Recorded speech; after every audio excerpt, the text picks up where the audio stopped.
আইনগত যে জিনিসগুলো আমি ফেরত চেয়ে আবেদন করেছি সেটার ব্যাপারেও একটা শুনানি হয়েছে।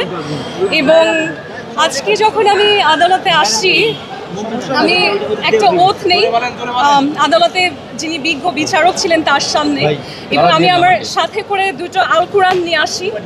একটি হচ্ছে সৌদি বাদশার রাষ্ট্রীয় উপহার, যেটা হচ্ছে আমাদের সৌদি যে এম্বাসি আছে বাংলাদেশে, সেখানে যখন কাউকে অনেক সম্মানপূর্বক আমন্ত্রণ করা হয় তাকে এটা উপহার হিসেবে দেওয়া হয়, সেটাও আমি সাথে এনেছি।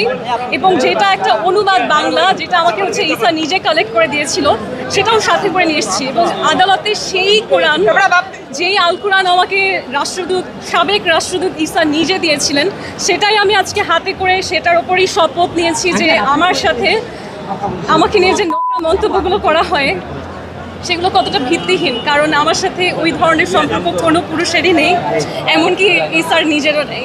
সো আমি বিশ্বাস করি যে আপনারা যদি মুসলিম হন এবং সত্যিকার অর্থেই যদি ইসলামকে বিশ্বাস করেন, আমি এতটুকু কনফিডেন্সের সাথে বলবো যে আমার সাথে শারীরিক সম্পর্ক যেটা বলা হচ্ছে এটা কোনো পুরুষেরই নেই।